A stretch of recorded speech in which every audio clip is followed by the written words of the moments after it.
Yeah.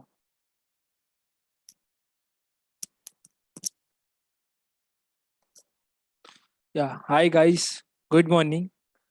Today we are here to learn a new accounting standard, which is called as IS 40 investment property.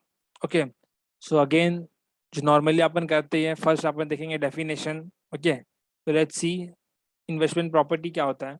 So investment property relate to property held to one rental or for capital appreciation or board.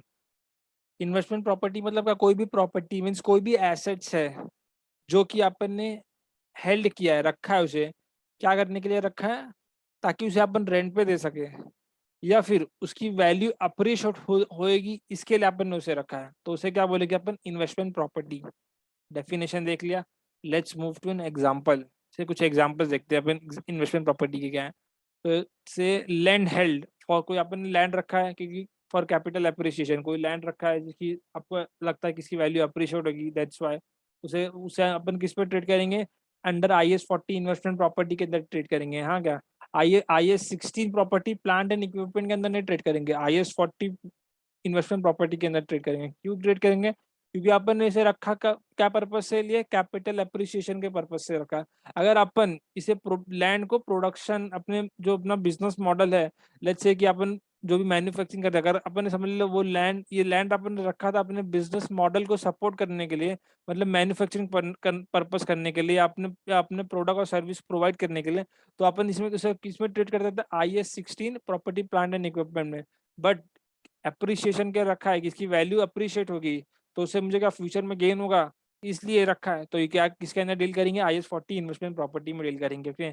Second example क्या, land held for undecided future use, मतलब land held आपने रखा है पर उसे सोचा नहीं कि आप उसे फ्यूचर में क्या करने के लिए करेंगे, मैन्युफैक्चरिंग पर्पस के लिए यूज करने वाले या फिर बेच, मतलब फ्यूचर में उसकी वैल्यू अप्रिशिएट होगी इसलिए यूज करने वाले. तो आपने अभी तक डिसाइड नहीं किया, मतलब पर आपने डिसाइड नहीं किया, बट क्या अपन फिलहाल उसे यूज कर रहे क्या, पर अपने मैन्युफैक्चरिंग पर्पस के लिए या फिर अपने बिजनेस मॉडल को सपोर्ट करने के लिए नहीं ना. तो अपन इसको किस में ट्रीट करेंगे, तो अपन इसे क्या ट्रीट करेंगे, as under IS 40 investment property treat करेंगे. अब मैं आपको बोलूंगा कि लेट्स से आपका आपका आपका बिजनेस मॉडल यही है कि आप लैंड को एक्वायर करते हो और उसे लीज पे देते हो और उससे रेंट कमाते हो. तो आपका बिजनेस मॉडल यही है, ये आपका कि बिजनेस मॉडल आपका यही कि आप लैंड को लीज पे देते हो और उससे रेंट कमाते हो, ये आप रेंट का जो कमाते हो वही आपका बिजनेस मॉडल है. ठीक है. सो जो जो लैंड वगैरह रहेगा, जो कि लैंड या कुछ भी बिल्डिंग वगैरह जो भी रहेगा ना, मतलब जिससे आप रेंट कमाते हैं, सो वो केस में आपको वो लैंड या बिल्डिंग उसको क्या क्या ट्रीट करना, आइए क्या क्या ट्रीट करना, under IAS 16 property plant and equipment trade करना है. ओके. IS 40 में नहीं ट्रेड करना. क्यों, क्योंकि अपन अपना बिजनेस मॉडल को सपोर्ट कर रहा है ना, अपन क्या पर्पस के बिजनेस मॉडल के आप रेट रेट कमाते हो लीज देके, और वो आपको क्या दिला रहा है, लीज दिला रहा है आपको, उससे उससे रेंट मिल रहा है लैंड से, तो क्या है, आपका बिजनेस मॉडल सपोर्ट कर रहा है. तो वो केस में क्या हो जाएगा, वो IS 16 property plant and equipment के अंदर ही कवर करेंगे. ठीक है. फिर ऐसे ही है बिल्डिंग लीज की आपने अंडर द ऑपरेटिंग लीज.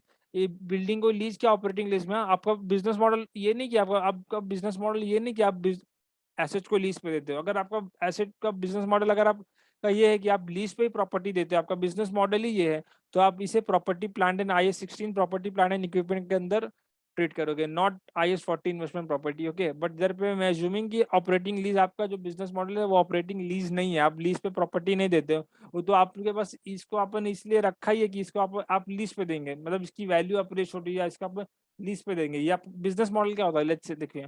अभी मैं आपको एक बार बिजनेस मॉडल बताता. ठीक है. कि जनरली मेरा मेरा प्रोफेशन क्या है कि मैं टीचिंग करता हूँ. ठीक है. मेरा प्रोफेशन क्या है कि मैं टीचिंग करता हूँ. ठीक है. ओके. बट मैं शेयर्स में भी इन्वेस्ट करता हूँ. ओके. मैं शेयर्स में भी इन्वेस्ट करता हूँ. मुझे मेरे जो प्रॉपर्टी है, जैसे मेरा जो फ्लैट है उससे मुझे रेंट भी आ रहा है, ये भी मेरा इनकम है, ये थर्ड इनकम हो गया. या फिर मैं फॉर एग्जांपल बोल दूं, मैं कोई और एसेट बेच के भी मुझे कुछ प्रॉफिट आया, तो ये मेरा क्या फोर्थ इनकम हो गया. तो ऐसे मेरे तीन चार जगह से मेरे को इनकम आ रहा है.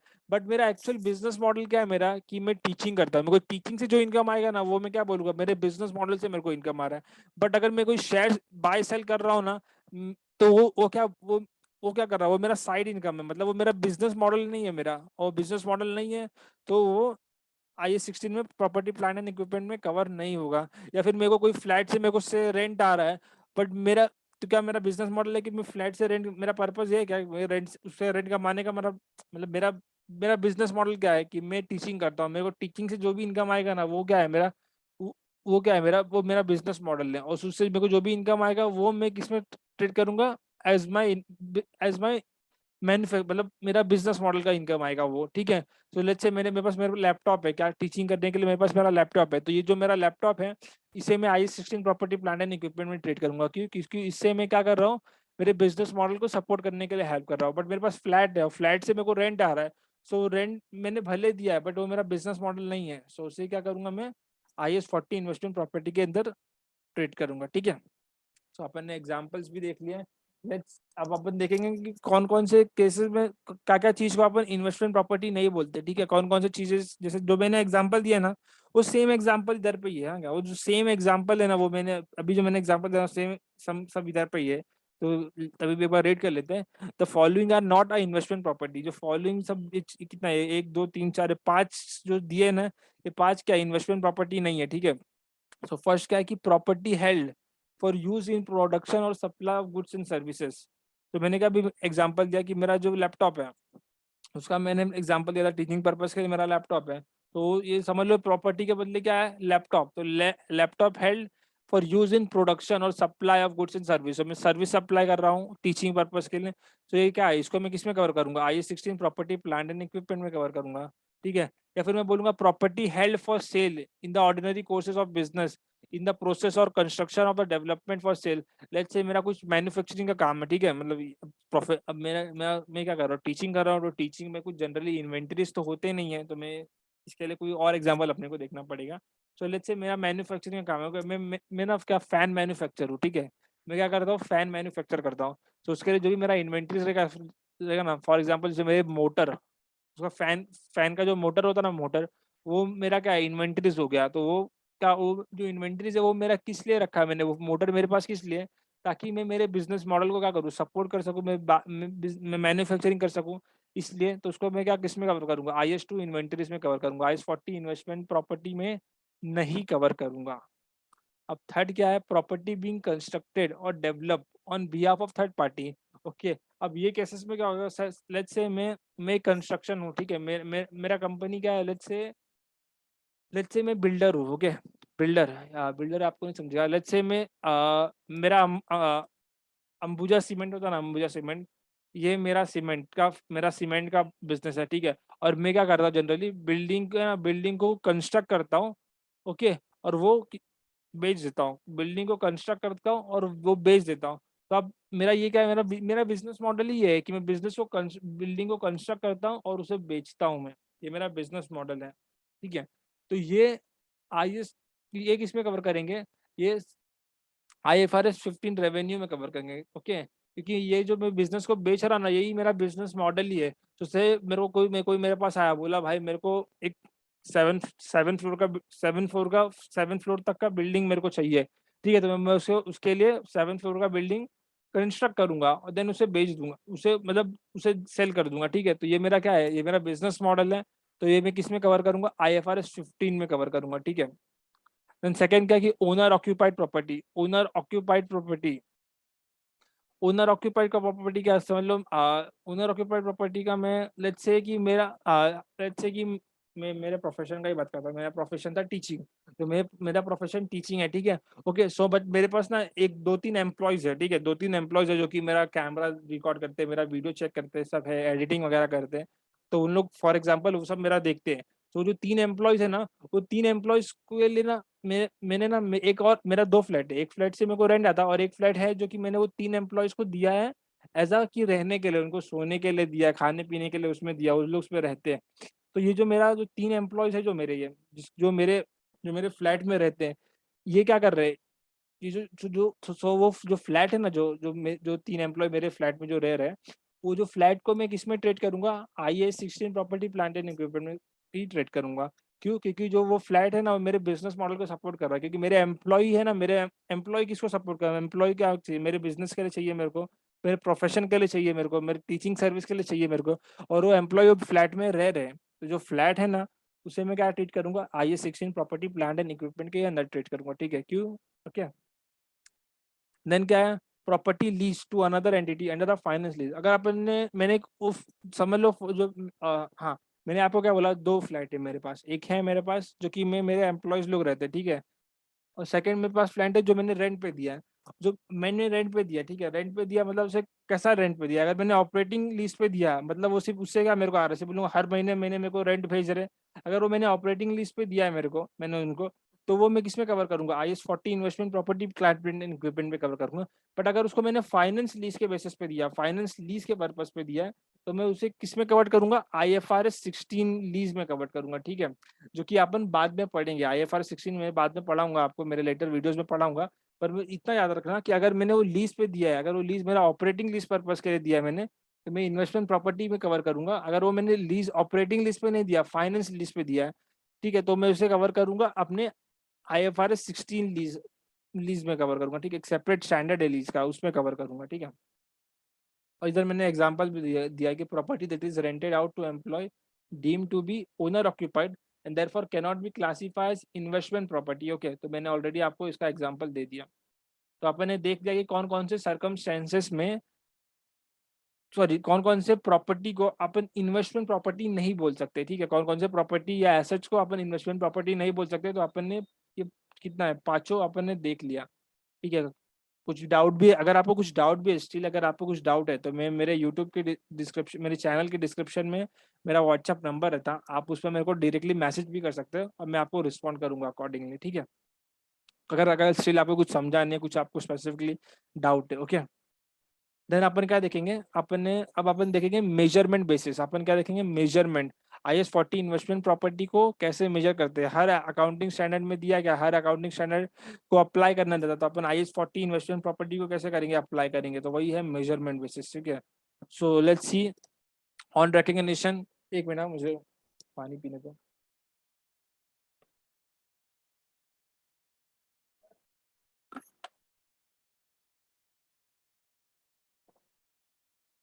या सो अब अपन देखेंगे IS 40 इन्वेस्टमेंट प्रॉपर्टी को कैसे अप्लाई करते हैं, कैसे बुक्स ऑफ अकाउंट में रिकॉग्नाइज करते हैं। जो भी इसके अंदर एसेट रखेंगे, IS 40 इन्वेस्टमेंट प्रॉपर्टी के अंदर जो भी एसेट रखेंगे उसे कैसे रिकॉग्नाइज करते हैं।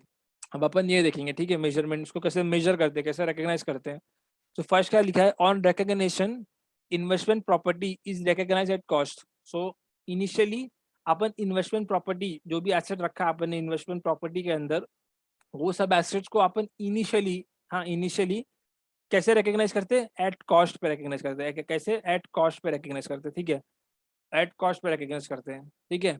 आफ्टर इनिशियल रिकॉग्निशन, इनिशियली अपन कॉस्ट पे रिकॉग्नाइज करते हैं, बट सब्सिक्वेंटली, मतलब सब्सिक्वेंटली अपन कैसे रिकॉग्नाइज करते हैं, आफ्टर रिकॉग्निशन एन एंटिटी में चूज। इनिशियली अपन कॉस्ट पे रिकॉग्नाइज कर दिया, अब अपन सब्सिक्वेंटली जब अपन उसको रिकॉग्नाइज करना है, तो अपने को डिसाइड करना रहेगा अपन उसे कॉस्ट मॉडल पे रिकॉग्नाइज करें या फेयर वैल्यू मॉडल पे रिकॉग्नाइज करें, ओके। सो ये सब्सिक्वेंटली मेजरमेंट करेंगे ना, जब आप IS 40 इन्वेस्टमेंट प्रॉपर्टी को जब अपन सब्सिक्वेंटली मेजर करेंगे ना, सब्सिक्वेंटली रिकॉग्नाइज करेंगे ना, तो क्या बेसिस पे रिकॉग्नाइज करेंगे, इधर कॉस्ट मॉडल पे रिकॉग्नाइज करें भी कर सकते हैं और फेयर वैल्यू मॉडल पे भी रिकॉग्नाइज कर सकते हैं, ओके। ओके, देन इधर पे एक इम्पॉर्टेंट पॉइंट लिखा है जो कि बहुत ही इंपॉर्टेंट है, तो याद रखना, the policy chosen the policy chosen must be applied to all investment property, ठीक है। तो जो भी आप इस समझ लो, ये IS 40 इन्वेस्टमेंट प्रॉपर्टी है, इसमें 5-6 चीजें, ठीक है। समझ, लेट्स टेक एन एग्जांपल, एक लैंड है, 2 बिल्डिंग है, 2-3 मशीनरी है, ठीक है। इसमें इतने सारे एसेट्स है इन्वेस्टमेंट प्रॉपर्टी के अंदर। तो ऐसा नहीं कि कोई एसेट्स, लेट्स से आप लैंड को फेयर वैल्यू मॉडल पे चूज करोगे, देन वो मशीनरी को कॉस्ट मॉडल पे चूज करोगे। ऐसा नहीं करना। अगर जो भी डिसाइड करें ना, कॉस्ट, जो भी आपने डिसाइड किया, लेट्स से आपने कॉस्ट मॉडल डिसाइड किया, तो कॉस्ट मॉडल हर एक एसेट पे, हर एक मतलब दो सब, हर लैंड पे, हर मशीनरी पे, जो भी आपने इन्वेस्टमेंट प्रॉपर्टी के अंदर जो भी आपका है, जो भी लैंड है, इन्वेस्टमेंट प्रॉपर्टी के अंदर जो भी लैंड है, जो भी बिल्डिंग है, जो भी मशीन है ना, वो सबको फिर किस में ट्रीट करना, अगर कॉस्ट मॉडल में। नहीं तो अगर आप cost fair value model choose किए, तो सबको किस में डिसाइड, सबको किस पे रखना, फेयर वैल्यू मॉडल पे रखना, ठीक है। तो मतलब कोई एक ही मॉडल यूज करिए और वो एक मॉडल को सब पे अप्लाई करिए, सब इन्वेस्टमेंट प्रॉपर्टी पे अप्लाई करिए। जो भी एसेट है ना इन्वेस्टमेंट प्रॉपर्टी के अंदर, उस सब एसेट पे एक ही मॉडल अप्लाई करिए। ऐसा नहीं कि कुछ कॉस्ट मॉडल पे वैल्यू करेंगे, कुछ फेयर वैल्यू मॉडल पे शो करेंगे, ठीक है, जो कि रॉन्ग होता है, ठीक है। अब अपन देखेंगे ट्रीटमेंट क्या है, कॉस्ट मॉडल पे क्या, कॉस्ट मॉडल पे रखेंगे तो उसको कैसा ट्रीट करेंगे, फेयर वैल्यू मॉडल पे रखेंगे तो कैसा ट्रीट करेंगे, ठीक है। सो फर्स्ट है कॉस्ट मॉडल, ठीक है, फर्स्ट पहले देखते हैं कॉस्ट मॉडल। तो if the cost model is chosen then investment property are held at cost less accumulated depreciation. अगर अपन ने कॉस्ट मॉडल पे रखा है, मतलब इनिशियली तो अपन कॉस्ट मॉडल पे रखे हैं, बट सब्सिक्वेंटली भी अपन ने बोला कि कॉस्ट मॉडल पे अपन उसको रखेंगे, मतलब ठीक है, अपन चेंज नहीं करेंगे, सब इनिशियली भी कॉस्ट मॉडल पे रखा है, सब्सिक्वेंटली भी कॉस्ट मॉडल पे रखा है। जनरली कॉस्ट मॉडल को पे अगर आपने इन्वेस्टमेंट को रखा है, इन्वेस्टमेंट प्रॉपर्टी को रखा है, तो उसको कैसे ट्रीट करते हैं कि कॉस्ट कॉस्ट करते हैं और उस पर डेप्रिसिएशन चार्ज करते हैं, कॉस्ट लेस एक्यूमुलेटेड डेप्रिसिएशन, ठीक है। कॉस्ट मॉडल पे रखा है तो उसका ट्रीटमेंट कैसा आएगा, कॉस्ट लेस एक्यूमुलेटेड डेप्रिसिएशन। अगर स्टिल आपको अभी भी कंफ्यूजन है कॉस्ट मॉडल कैसे अप्लाई करते हैं, तो मेरा एक वीडियो है IAS 16 property plant and equipment में, वो वीडियो आप देख लीजिए, उसमें मैंने बहुत डिटेल में बताया कि कैसे कॉस्ट क्या होता है, अक्यूमुलेटेड डेप्रिसिएशन कैसे कैलकुलेट करते हैं, ये वर्ड अक्यूमुलेटेड क्यों है, ये सब मैंने स्पेसिफिकली डिटेल मेंशन किया मेरे IAS 16 property plant and equipment में, ठीक है।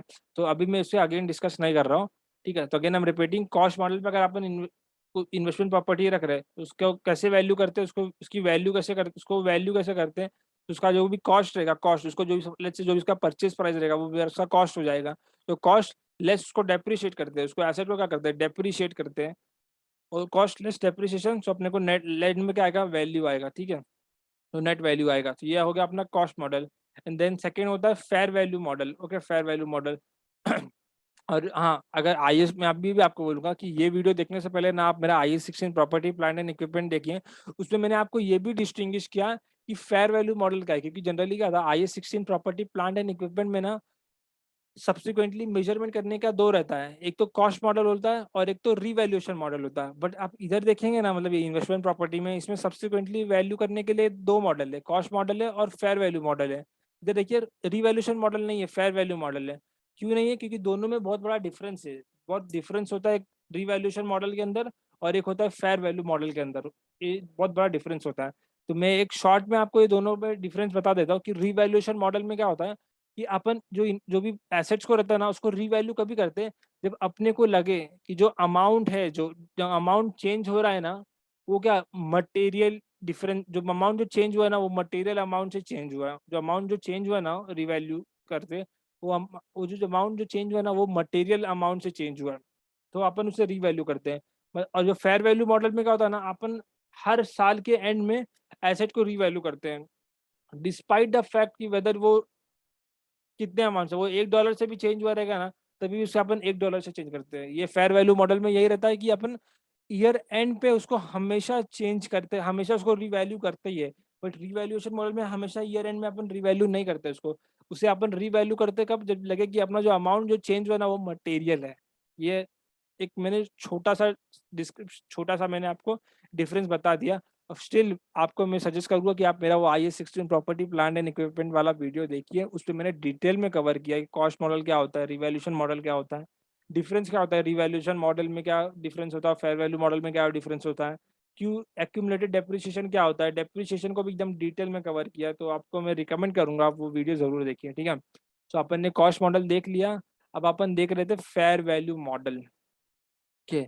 तो under the fair value model the entity remeasure its investment property to fair value each year, देखिए देखा दिखा fair value each year and no depreciation charge. जब अपन फेयर वैल्यू मॉडल अडॉप्ट करें इन्वेस्टमेंट प्रॉपर्टी के लिए, तो क्या फर्स्ट अपने को क्या करना है, हर साल के ईयर एंड में उसको रीवैल्यू करना है, ठीक है, हर साल के ईयर में उसे रीवैल्यू करना है और उसके ऊपर डेप्रिसिएशन नहीं लगाना है, उसके ऊपर डेप्रिसिएशन नहीं लगाना। इधर कॉस्ट मॉडल पे अपन डेप्रिसिएशन चार्ज करेंगे, बट फेयर वैल्यू मॉडल पे अगर अपन रीवैल्यू करेंगे ना तो डेप्रिसिएशन नहीं चार्ज करेंगे। और हाँ, और इधर क्या लिखा, और जो अपन उसको फेयर वैल्यू पे जब रीमेजर करेंगे ना हर साल के ईयर में, मतलब हर साल उसकी वैल्यू अपनी मेजर कर रहे हैं, तो इधर आप इधर दो आउटकम हो सकता है, या उसकी वैल्यू बढ़ेगी या उसकी वैल्यू क्या होगी, कम होगी। तो जो भी वैल्यू बढ़ेगी तो गेन होगा, कम होगी तो क्या लॉस होगा। तो जो भी अपने को गेन या लॉस होगा ना उसको अपन कहाँ पे रिकग्नाइज करेंगे, प्रॉफिट एंड लॉस में रिकग्नाइज करेंगे। उसको कहाँ पे रिकग्नाइज करेंगे, statement of profit and loss में। ये देखिए लिखा है कि all gain and loss on revaluation are reported in the statement of profit and loss. जो भी रिवैल्यू करने के लिए के बेसिस पर जो भी आपको गेन आएगा या लॉस आएगा उसे कहाँ पे रिकग्नाइज करेंगे, statement of profit and loss में, ठीक ठीक है। अब नेक्स्ट क्या है कि if in exceptional circumstances it is impossible to measure the fair value of an individual investment property reliably, then the cost model should be adopted. अगर आपको सब में जो कुछ ऐसा कुछ सिचुएशन है जिसमें आपको लग रहा है कि जो फेयर वैल्यू जो आपने लेट्स से आपने फेयर वैल्यू मॉडल पे इन्वेस्टमेंट प्रॉपर्टी मेजर करा, ठीक है, बट अब आपको लग रहा है ना कि जो जो उसकी जो मेजरमेंट आप हर साल के ईयर एंड में उसकी वैल्यू को क्या करोगे, रीमेजर करोगे, बट आपको ऐसा लग रहा है ना कि जो उसकी वैल्यू है ना वो मैं मेजर रिलायबल वैल्यू नहीं मेजर कर पा रहा, जिसकी जो मेजर है ना, जो उसकी वैल्यू आप मेजर करोगे ना ईयर एंड में, उसकी जो वो ना आप रिलायबली नहीं कर पाओगे। ये क्या वर्ड इंपॉर्टेंट है, रिलायबल। रिलायबल मतलब बहुत अच्छे से इसकी वैल्यू मेजर नहीं कर पाओगे, रिलायबल वैल्यू मेजर नहीं कर पाओगे। तो क्या करना चाहिए, तो देन उसको फिर क्या करना चाहिए, कॉस्ट मॉडल पे यूज करना चाहिए। देन क्या करना चाहिए कि देन ये रिकमेंडेड कि अगर आप उसको वैल्यू रिलायबली मेजर नहीं कर पा रहे हो फेयर वैल्यू मॉडल के अंदर, देन उसे क्या बेसिस पे वैल्यू करो, कॉस्ट मॉडल के बेसिस पे रीवैल्यू मेजर करो, ठीक है, कॉस्ट मॉडल के बेसिस पे उसे वैल्यू मेजर करो, ठीक है। तो आगे क्या, और अब मैंने ये भी मैं और ये भी मैंने मतलब एक कॉस्ट मॉडल और रिवैल्यूएशन मॉडल में जब अपन स्विच करते हैं ना, तो इसे क्या बोलते हैं, समझ लो मैंने कॉस्ट मॉडल पे था, अब मैं फेयर वैल्यू मॉडल पे आ रहा हूँ, या फिर मैं फेयर वैल्यू मॉडल पे था, अब मैं कॉस्ट मॉडल पे आ रहा हूँ, तो इसे क्या बोलते हैं, चेंज इन अकाउंटिंग पॉलिसी। सो ये भी मैंने बहुत डिटेल में कवर किया मेरे मेरे कौन से I S 8 changes in accounting policy and accounting estimate वाले वीडियो में, ठीक है। तो ये भी मैं आपको रिकमेंड करूंगा कि उसमें भी देख लीजिए कि कब अपन डिसाइड करते हैं कि कब कब अब उसमें दो होता है कि अकाउंटिंग पॉलिसी होता है और अकाउंटिंग एस्टीमेट होता है। तो किसे अपन बोलने जाएगा कि किसको अपन बोलते हैं अकाउंटिंग पॉलिसी बोलते हैं, किसको बोलते हैं अपन अकाउंटिंग एस्टीमेट। समझ लो अपन मैंने कॉस्ट मॉडल से फेयर वैल्यू मॉडल हुआ पे आया मैं, तो कैसे मैं डिसाइड करूंगा कि मतलब मैं इसे चेंज इन अकाउंटिंग पॉलिसी बोलूँ या चेंज इन अकाउंटिंग एस्टीमेट। सो ये सब मैंने डिटेल में एक्सप्लेन किया है मेरे वो IS 8 वाले वीडियो में, सो वो भी मैं आपको रिकमेंड करूंगा, प्लीज उसे भी जाके देखिए। तो ठीक है, अपन ने यहाँ तक पूरा कवर कर लिया था, मतलब अपन ने पूरा मेजरमेंट बेसिस कवर कर लिया, इनिशियली कैसे मेजर करते हैं, देन सब्सिक्वेंटली कैसे मेजर करते हैं, ठीक है। अब अपन देखेंगे ट्रांसफर। अब अपन देखेंगे क्या, ट्रांसफर। ट्रांसफर मतलब क्या होता है, समझ लो आपके पास इन्वेस्टमेंट प्रॉपर्टी है, बट अब आप वो इन्वेस्टमेंट प्रॉपर्टी को अपने बिजनेस मॉडल को सपोर्ट करने के लिए यूज कर रहे हैं, मतलब उसे मतलब आप प्रॉपर्टी प्लांट एंड इक्विपमेंट में रिकग्नाइज करना चाहते हैं। सो क्या करोगे, ट्रांसफर करोगे ना। सो ट्रांसफर करने का ट्रीटमेंट क्या होता है वो देखेंगे अपन, ठीक है। तो ये देखिए चार सिनेरियो दिया है इधर पे, चार सिनेरियो, तो एक एक करके एक एक सिनेरियो देखेंगे, ठीक है। तो फर्स्ट क्या दिया कि transfer from investment property to owner occupied property. Okay, इधर ओनर ऑक्यूपाइड प्रॉपर्टी के लिए मैंने आपको इधर एग्जांपल भी दिया था कि मेरे पास समझ लो मेरे पास 3 एम्प्लॉयज है और 3 एम्प्लॉयज मेरे फ्लैट में रह रहे हैं, तो जो भी फ्लैट वो फ्लैट को मैं किस में ट्रेड करूंगा, IS 16 property plant and equipment में ट्रेड करूंगा। ये क्या उसे क्या बोलते हैं, owner occupied property. Means in short IS 16 property plant and equipment में ट्रेड करूंगा, ठीक है। सो मैं क्या इधर पे क्या लिखा है, transfer from investment property to owner occupied property, या मैं इसको ऐसा बोल दूं कि transfer from IAS 40 to IAS 16 property plant and equipment, इसको मैं ऐसा बोल दूं। तो इसका अकाउंटिंग कैसे करेंगे, so use the fair value at the date of the change for in subsequent accounting under the IAS 16। तो मैं आपको बता रहा हूँ, तो एक मिनट।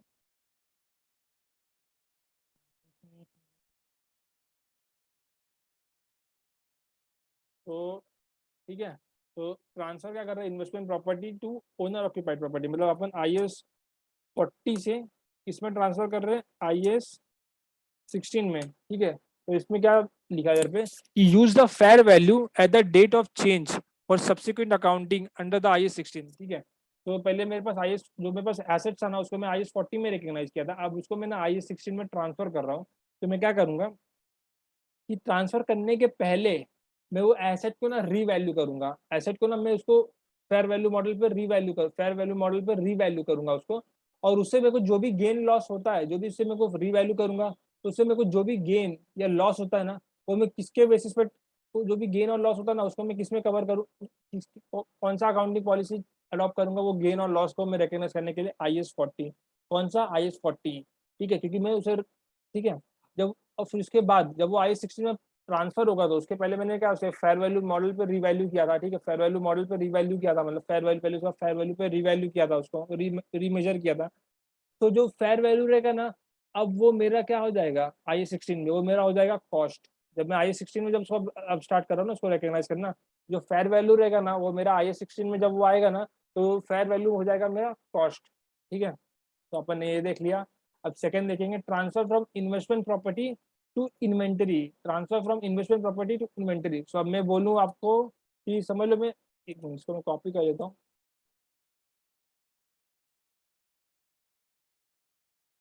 तो क्या है, transfer from investment property to inventory. तो इन शॉर्ट मैं आपको बोलूँ, IS 40 से मैं अपने को IS 2 में क्लासीफाई कर रहा हूँ। IS 2 क्या होता है, इन्वेंटरीज का होता है। ठीक है, तो इन शॉर्ट में ये बोल रहा कि मेरा IS 40 से मैं कोई एसेट्स को IS 2 में डाल रहा हूँ। ठीक है, IS 2 इन्वेंटरीज होता है, और IS 2 इन्वेंटरीज के लिए भी मैंने एक वीडियो बना चुका है ऑलरेडी मैंने, तो वो भी मैं आपको रिकमेंड करूंगा, प्लीज उसे भी देख लीजिए।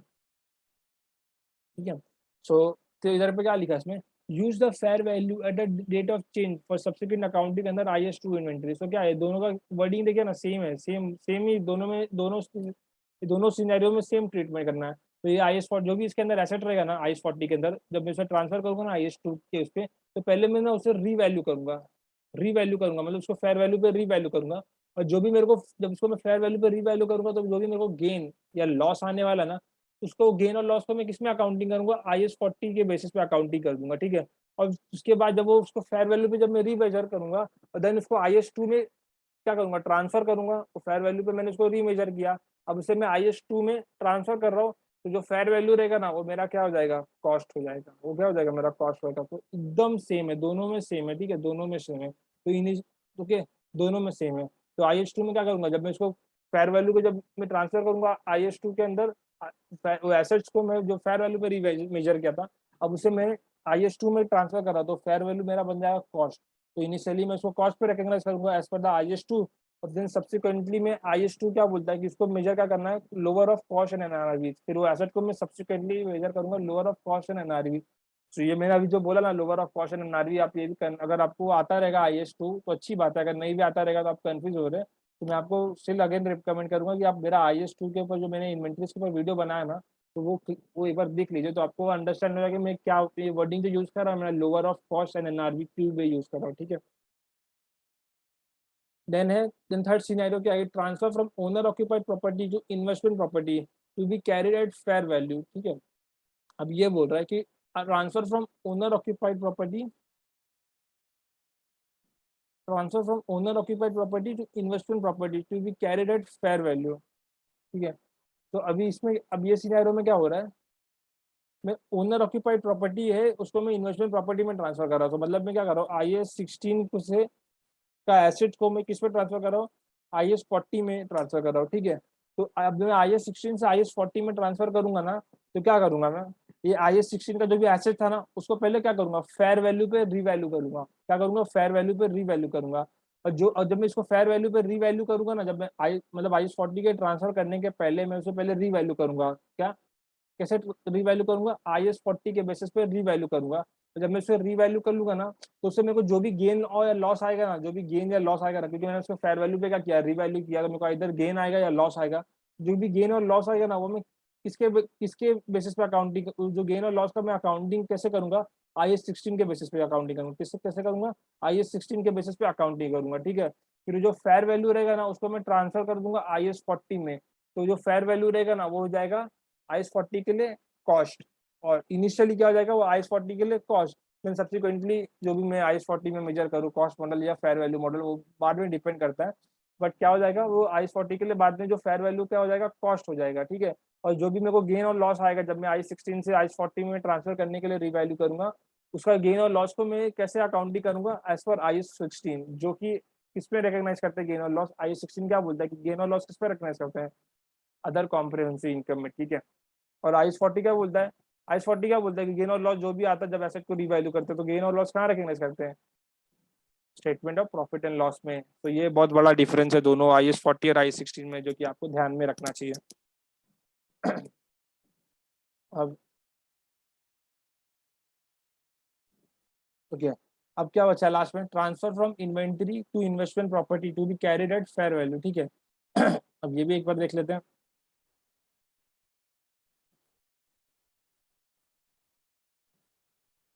तो ये क्या बोल रहा है कि transfer from inventory to investment property to be carried at fair value. तो सेम अब ये क्या बोल रहा है कि IS 2 से अपन किसमें ट्रांसफर कर रहे हैं, IAS 40 में ट्रांसफर कर रहे हैं, ठीक है। तो इसमें क्या मेंशन किया इधर पे, any change in the carrying amount cause by the transfer should be recognise in profit and loss. तो वही सेम है। Any change in the carrying amount cause by the transfer should be recognise profit and loss. तो क्या करूंगा मैं, जो भी IS2 का मतलब जो भी IS2 जो इन्वेंटरीज है उसको जब मैं ट्रांसफर करूंगा IS40 में जो भी इन्वेंटरी में ट्रांसफर करूंगा ना, या इन्वेंटरी बोल दूं, या मैं हम इसको, अब मैं उसको IS40 में ट्रांसफर कर रहा था, उसको मैं बोलूंगा एसेट्स। इन्वेंटरी भी वर्ड अच्छा नहीं रहेगा बोलना। जब मैं IS40 में जब मैं ट्रांसफर करूंगा, तो मैं क्या करूंगा, पहले इसको मैं फेयर वैल्यू पे रीवैल्यू कर लूंगा, फेयर वैल्यू पे क्या करूंगा, रीवैल्यू पे कर लूंगा। और जब इसको रीवैल्यू करूंगा फेयर वैल्यू पे, तो कुछ ना कुछ गेन या लॉस आएगा, तो मैं इसको कैसे अकाउंटिंग करूंगा, IS2 के बेसिस पे अकाउंटिंग करूंगा। और IS2 क्या बोलता है कि जो भी गेन और लॉस होता है आपको फेयर वैल्यू पे मेजर करने पे, उसको कैसे रिकॉग्नाइज, किधर रिकॉग्नाइज करने का, statement of profit and loss में रिकॉग्नाइज करने का, ठीक है। फिर उसके बाद जब IS40 में जब मैं इसको ट्रांसफर करूंगा, जो एसेट मैंने फेयर वैल्यू पे मेजर किया, वो IS40 के लिए क्या हो जाएगा, कॉस्ट हो जाएगा। दैट्स इट, खत्म। मैं अपन ने देख लिया कि कौन कौन से क्या क्या सर्कमस्टेंसेस में एसेट ट्रांसफर करते हैं, और वो उस पर अकाउंटिंग कैसे चेंज होता है दोनों में जब अपन ट्रांसफर करते हैं, ठीक है। तो अपन ने चारों देख लिया, ठीक है। उसके बाद क्या है, तो जिसमें डिस्क्लोजर है क्या, let's me see. Okay, so let's see, फटफट डिस्क्लोजर देख लेते हैं। तो IS40 में क्या क्या अपने को डिस्क्लोज करना रहता है, वो अपन एक बार देख लेते हैं। तो फर्स्ट का बोला है कि वेदर द कॉस्ट मॉडल और fair value model is use. तो अपने को एज पर द IS40 क्या बोलता है कि क्या क्या डिस्क्लोजर करना चाहिए। तो फर्स्ट बोलता है कि आप कॉस्ट मॉडल यूज कर रहे हैं, फेयर वैल्यू मॉडल यूज कर रहे हैं, तो इन्वेस्टमेंट प्रॉपर्टी के लिए आपको डिस्क्लोज करना चाहिए, ठीक है। बहुत ईजी था, ठीक है। सेकंड क्या कि amount recognise in profit and loss for the period, okay. तो मैंने क्या बोला कि फेयर वैल्यू पे जब अपन मेजर करते हैं तो अपने को गेन या लॉस आता है, और वो गेन और लॉस अपन किस में रिकॉग्नाइज करते हैं, statement of profit and loss में, है ना।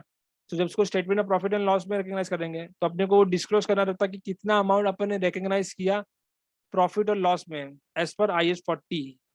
क्योंकि अपन जब उसको रीवैल्यू किया अपन ने, तो कितना अमाउंट अपन उसको प्रॉफिट एंड लॉस में रिकॉग्नाइज किया है, क्या क्या कौन सा प्रॉफिट और लॉस, जो कि अपने को गेन और लॉस आता है जब आप उसको रीवैल्यू करते हैं, रीमेजर करते हैं, ठीक है। देन थर्ड क्या, reconciliation between the carrying amount of investment property at the beginning and at the end of the period. और एक रिकंसिलेशन आपको शो करना रहता है कि बिगनिंग में इसकी वैल्यू इतनी थी, और एंड में इतनी वैल्यू इतनी थी, इतने इतने वैल्यू इतने अमाउंट से इसकी वैल्यू अप्रिशिएट हुई, जो कि आपने statement of profit and loss में रिकॉग्नाइज किया। ऐसा क्या है, रिकंसिलेशन आपको बनाना पड़ना बना शो करना चाहिए, शो करना रहता है डिस्क्लोजर नोट में कि इसकी बिगनिंग में वैल्यू कितनी थी, एंड में वैल्यू कितनी थी। कि अगर एंड में वैल्यू समझ लो बढ़ गई बिगनिंग से, तो क्यों बढ़ी, क्या कुछ आपने इन्वेस्टमेंट प्रॉपर्टी एडिशन किया, एडिशन कोई इन्वेस्टमेंट प्रॉपर्टी और परचेज किया, या फिर इसकी जो वैल्यू बढ़ी है वो बिकॉज आपने रीवैल्यू किया है, रीमेजर किया है, इसलिए बढ़ी है। तो वो उसको अपन ने प्रॉफिट एंड लॉस में शो किया है मैंने, है ना। तो ये भी देख लिया अपन ने। लास्ट में क्या लिखा, the fair value of the investment property if the entity use the cost model. So ये भी एकदम सिंपल है। इसमें क्या बोल रहा है कि अपन ने क्या बोला था कि सब्सिक्वेंटली जब अपन IS40 को इन्वेस्टमेंट प्रॉपर्टी जब IS40 इन्वेस्टमेंट प्रॉपर्टी को जब सब्सिक्वेंटली मेजर करते हैं, तो कॉस्ट मॉडल पे मेजर करते हैं, या फिर अपन फेयर वैल्यू मॉडल पे यूज मेजर करते हैं। तो ये बोल रहा है कि अगर आप इसको फेयर वैल्यू मॉडल पे यूज करते हैं, तो जो फेयर वैल्यू मॉडल पे वैल्यू करते हैं, तो क्या करते मतलब क्या होता है कि इसमें जो एसेट की वैल्यू रहती है वो फेयर वैल्यू पे रहती है, राइट। बट अगर अपन कॉस्ट मॉडल पे वैल्यू करते हैं, तो उसकी वैल्यू क्या रहती है, फेयर वैल्यू रहती क्या, नहीं, वो अपन कॉस्ट कॉस्ट बेसिस पे डिस्कस करते हैं ना। तो ये IS40 ये बोल रहा है कि अगर आप कॉस्ट मॉडल पे भी इसको यूज कर मेजर कर रहे हो, इन्वेस्टमेंट प्रॉपर्टी को कॉस्ट मॉडल पे भी अगर आप मेजर कर रहे हो, स्टिल आपको उसकी फेयर वैल्यू डिस्क्लोज करना चाहिए। तो बुक्स ऑफ अकाउंट में आप रिकॉग्नाइज करो या ना करो, फेयर वैल्यू मॉडल मैंडेटरी नहीं है, आपके पास तो ऑप्शन है कि कॉस्ट मॉडल यूज करिए या फेयर वैल्यू मॉडल यूज करिए। बट अगर आप कॉस्ट मॉडल यूज कर रहे हो, तो उसकी जो फेयर वैल्यू है इन्वेस्टमेंट प्रॉपर्टी की, वो आपको डिस्क्लोज करना चाहिए एटलीस्ट, ठीक है। So that's it guys, we also done with IS40 investment property. बहुत अच्छा है, मतलब बहुत इजी है, इतना कुछ डिफिकल्ट नहीं है, ठीक है। So done. सो स्टिल मैं आपको एक बार फिर से बोलूंगा कि कुछ भी अगर आपको डाउट रहे, मैं मेरा व्हाट्सअप नंबर नीचे डिस्क्रिप्शन में डाल रहा हूँ, आप मुझे पूछ सकते हैं, ठीक है। सो आपने इसका डेफिनेशन भी पढ़ लिया, अपन ने इसके एग्जाम्पल्स देखे, अपन ने फिर देखा कि कौन कौन से सर्कमस्टेंसेज में इन्वेस्टमेंट प्रॉपर्टी को, फिर कौन कौन से सर्कमस्टेंसेज, कौन कौन सा एसेट्स जो कि इन्वेस्टमेंट प्रॉपर्टी के अंदर अपने को रिकॉग्नाइज नहीं करना चाहिए, ये अपन ने देखा। फिर अपन ने देखा कि इन्वेस्टमेंट प्रॉपर्टी को कैसे रिकॉग्नाइज करते हैं, कॉस्ट मॉडल यूज किया तो कैसे रिकॉग्नाइज करते हैं, फेयर वैल्यू मॉडल चूज किया तो कैसे रिकॉग्नाइज करते हैं। फिर अपन ने देखा कि अगर अपन एसेट्स को एक एक एक एक अकाउंटिंग स्टैंडर्ड से दूसरा अकाउंटिंग स्टैंडर्ड में ट्रांसफर कर रहे हैं कोई एसेट्स को, तो उसको कैसे रिकग्नाइज करते हैं। तो इधर पे अपन ने चारों सिनेरियो देखा है ना। तो ऑलमोस्ट फिर उसके बाद अपन ने डिस्क्लोजर नोट देखा IS 40 का, तो अपन ने सब देख लिया, ऑलमोस्ट ऑल कवर कर लिया, ठीक है। तो still guys, okay, we are done for the day. अगर आपको कुछ भी डाउट रहे, आप मेरे व्हाट्सएप नंबर पे मुझे टेक्स्ट कर दीजिए, मैसेज कर दीजिए, मैं ज़रूर उसका रिस्पॉन्ड करूंगा। Okay, thank you, bye, have a great day.